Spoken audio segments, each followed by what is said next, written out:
Ranas en el palacio.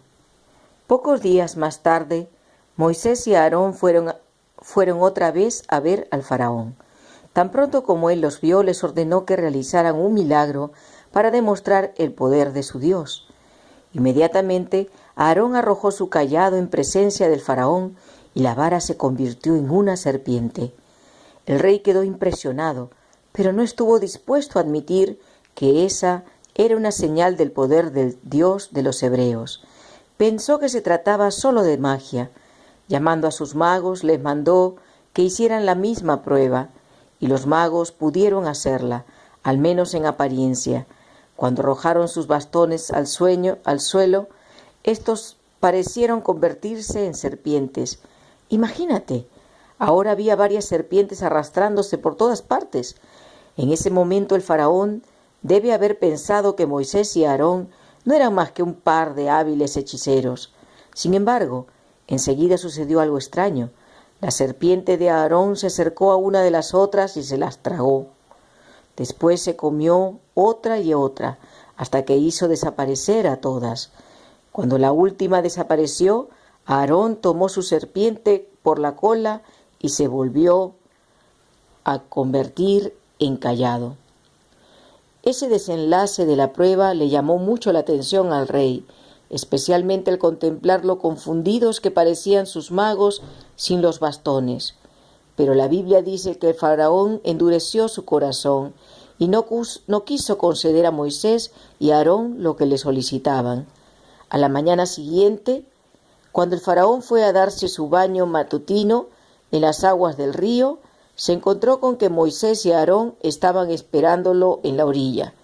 Sin duda debe haberse sentido muy incómodo al ver tan pronto a estos dos hebreos y en un momento tan inoportuno.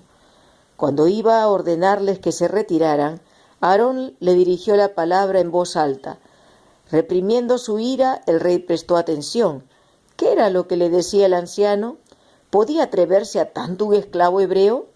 El Señor dice, ahora vas a saber que yo soy el Señor. Con esta vara que llevo en la mano voy a golpear las aguas del Nilo y el río se convertirá en sangre. Este hombre ha perdido el juicio, pensó el faraón. ¿Se cree acaso que puede convertir las aguas del Nilo en sangre?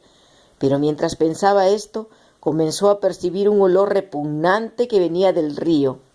Y al darse vuelta para averiguar cuál era la causa, notó que el agua tenía un color rojo. Los peces muertos subían a la superficie y el oleaje los empujaba a la orilla. Hasta había algunos a sus propios pies. ¡Qué espectáculo horrible! Sintiendo náuseas, se dio media vuelta y regresó a su palacio, mientras los egipcios comenzaban a cavar a la orilla del Nilo en busca de agua potable, porque no habían podido beber del agua del río. ¿Dejó entonces Faraón ir a Israel? No. Al contrario, convocó a sus magos y les mandó que convirtieran también agua en sangre. Y aparentemente lo hicieron. No las aguas del Nilo, por supuesto, sino una cantidad suficiente para convencer al faraón de que Moisés y Aarón no eran otra cosa que dos hechiceros poderosos. No los escucharía ni dejaría a Israel. Pero entonces vinieron las ranas por millones. Las había en Egipto por todas partes. Entraban a las casas de la gente por las puertas y las ventanas abiertas, y había tantas que nadie sabía qué hacer con ellas. También entraron en el palacio del faraón. Saltando penetraron en su dormitorio y hasta se subieron a su cama.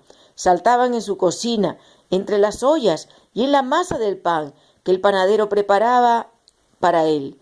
El faraón no podía librarse de las ranas. Las pisaba al caminar y tenía que empujarlas constantemente si no quería sentarse o acostarse sobre ellas. Mandó a sus sirvientes que las mataran, pero parecía que cuantas más ranas mataban, más había. Los egipcios habían visto muchas ranas en lo pasado y hasta las adoraban, pero nunca antes se habían convertido en una plaga. Por eso comenzaron a quejarse al rey. ¿Pero qué podía hacer él para ayudarlos? Por fin, incapaz de soportar más, mandó llamar a Moisés y a Aarón. Ruéguenle al Señor que aleje las ranas de mí y de mi pueblo. Yo dejaré ir al pueblo para que le ofrezca sacrificios, les dijo. Dime cuándo quieres que ruegue al Señor por ti, por tus funcionarios y por tu pueblo. Las ranas se quedaron solo en Nilo, y tú y tus casas se librarán de ellas. Mañana mismo, contestó el faraón. Tal vez las ranas desaparecerían antes por sí solas, pensó, y así no necesitaría humillarse ante el Dios de Israel. Así se hará, respondió Moisés, y sabrás que no hay Dios como el Señor nuestro Dios. Las ranas se apartarán de ti y de tus casas, de tus funcionarios y de tu pueblo, y se quedarán únicamente en el Nilo. Al día siguiente todas las ranas aparecieron muertas. Comenzaron a morirse en las casas, en los patios y en los campos. Habían tantas ranas muertas por todas partes. Entonces la gente las recogía y las amontonaba, y el hedor de las ranas llenaba el país. Ya lo creo que habrán apestado a todo Egipto. Pero cuando el faraón vio y olió que la repugnante plaga había pasado, decidió no cumplir su promesa. La Biblia dice que endureció su corazón, y esa es una actitud que siempre conduce a dificultades. Lo cierto es que por su terquedad sobrevinieron muchas más calamidades. Extiende tu vara, le ordenó Dios a Aarón por medio de Moisés, y golpea el suelo, para que en todo Egipto el polvo se convierta en mosquitos. Aarón obedeció y salieron mosquitos que picaban a hombres y animales. En todo Egipto esto quiere decir que había mosquitos, jejenes o piojos, según otras versiones. También en el palacio, y que picaban a los criados del faraón, a su esposa, a sus hijos, y que lo incomodaban a él mismo. Cuando los magos de la corte, que también sufrían las dolorosas picaduras, trataron de imitar a lo que Aarón había hecho, fracasaron. En todo esto anda la mano de Dios, le dijeron al faraón. Pero aunque sus propios magos admitían que estaban haciendo frente a un poder superior al que jamás había conocido, Faraón endureció aún más. La siguiente vez que Moisés y Aarón se vieron con el rey fue para anunciarle más calamidades.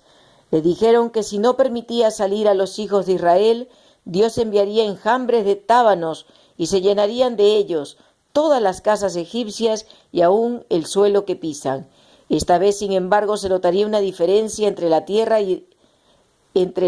de Gosén, donde vivían los hebreos, y el resto de Egipto. Dios establecería un límite para los tábanos, que no molestarían a los israelitas. Esta señal milagrosa tendrá lugar mañana, dijo Moisés. Y así fue.